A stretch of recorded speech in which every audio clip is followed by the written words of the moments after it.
Hi everybody, welcome back to Rocco Baby Crochet. I get asked so many times, what do I need to learn to crochet? This video is going to cover all the basics that you need to make those beautiful projects that you've seen, and we're going to do it together. So stay tuned.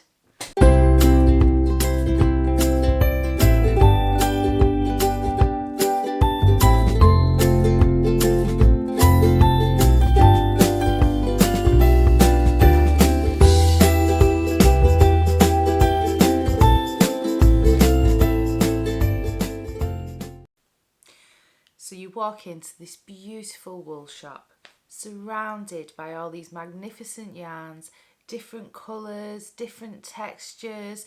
Some look furry, some look metallic, some are fine, some are thick, some are cheap, some are expensive. And what do you buy? Not 90% of those that you can see. 90% of those yarns are not really appropriate for somebody who is doing their very first project with crochet. You are going to end up frustrated, in a knot, throwing the wool, throwing the hook and never picking it up again. So my advice to you is, one of my favourite yarns to suggest to anybody who is new to crochet, bog standard, 100% acrylic. I think in America they call it a worsted weight or a heavy worsted weight. The UK we call it an Aran or above in thickness. So every brand of wool will do something like this. It will be in the basic line. I've got one here for you UK viewers. We have got the Stylecraft Chunky, and this is perfect. It is inexpensive, it's available in so many colours, and you are going to want to pick a colour that you like. The most important thing about the colour is don't go too dark. You will end up losing your stitches. You won't be able to see the top of your stitches to the bottom of your stitches. You'll be putting stitches where you should not be putting stitches. Pick a nice medium colour like this, not too light, because you'll have the same problem as if you went too dark. So this is a chunky yarn, and you are going to need, if you use this one, a 6mm crochet hook. I wouldn't recommend that you picked any yarn that uses any smaller than a 5mm crochet hook. So how do you know which crochet hook that you need? So you are going to look on the band here. So the front of your band, this tells me who makes it. So this is Stylecraft Special Chunky. And if I turn the band around, you've got some more directions. So these are your care directions, if you can wash it, tumble dry it, things like that. And then underneath these, we have got a set of knitting needles. So that is telling you what size you would need if you was knitting something with it.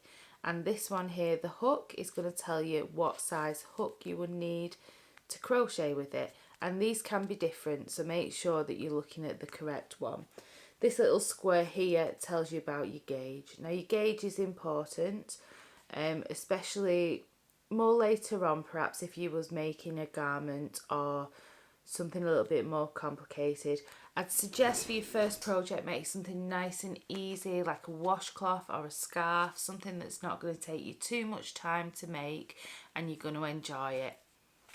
So you've got your yarn, let's talk hooks. There are so many different hooks. There are as many different hooks probably as there are brands of yarn. So made of different materials, different sizes, different handles. The two main differences that you want to pay attention to are the actual hook itself. So the two main styles. I've got you two here. I'm going to put them against my hair, then you can see them a little bit more. So this red hook here is what we call an inline hook. So you can see it's got a bit more of a carved out appearance, and if I turn it straight on, it's got a flatter throat here to the hook. The actual hook itself is deeper than the one next to it, the pink one, and it's got a bit of a pointier head, pointier top to it. That is your inline hook. This pink one here is known as a tapered hook. You can see it's called tapered. It's got a much more tapered look to it. It's a lot smoother. The hook itself is a little shallower and it's not quite as pointy on the top as the inline. So which one do you want? There is so much debate on which one types of hooks are the best.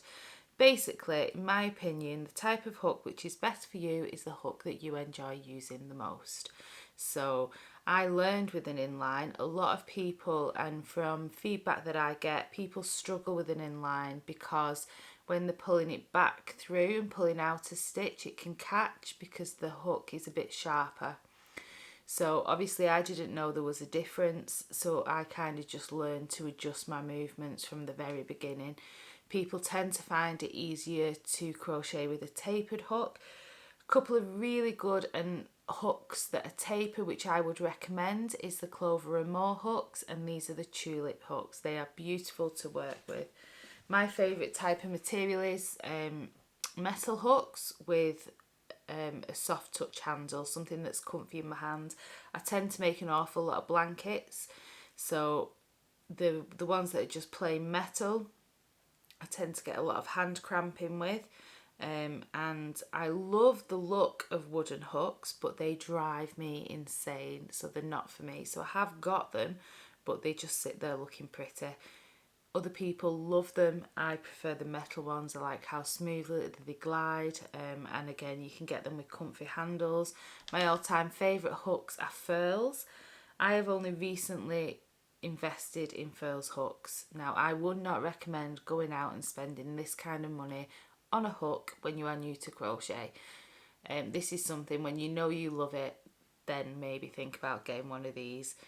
These are going to cost you, for a full set of pony, you can pick them up for about £15, or you can pick a single hook up for about £2.50. And the tulip hooks and the Clover and More, they're about £4 to £5 each. But I'll leave links in the description to everything as well. So you've got your yarns covered, you've got your hooks covered. The other thing that you're going to definitely want to get yourself is some stitch markers. These are an absolute must. So again, you have millions of different types. So I've got some really, really fancy ones, which if I'm making something for myself and it's a nice leisurely project, I get all my favourite things that I like to use. So I choose these. If I'm making something, and one of my friends got me that for Christmas, if I'm making something and it's something I'm going to be picking up and putting down and picking up and putting down, and I don't want to use my fancy stuff because I don't want to lose them, I just grab these. These are Clover stitch markers. They're the lockable ones. I find these the easiest to use. Once you close them in your work, you're not going to lose them. Essential for beginners. Pop them at the beginning and the end of your rows, then you're going to keep a nice straight edge to your work.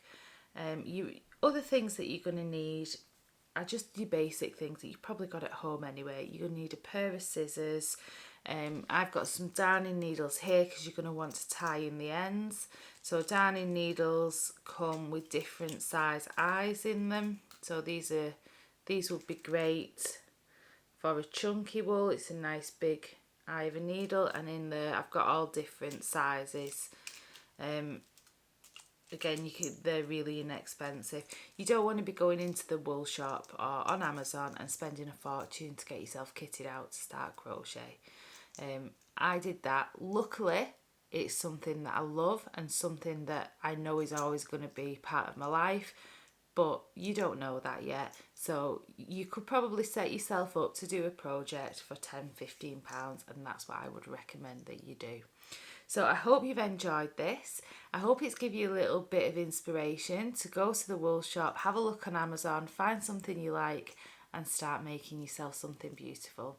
I'm going to be doing a beginner series of stitches, so I'm going to link them all to this video and we can do it together. So I will see you very soon with some basic stitches to get you going and some really beginner friendly projects. And let's grow together. I will see you real soon. Take care and happy hooking.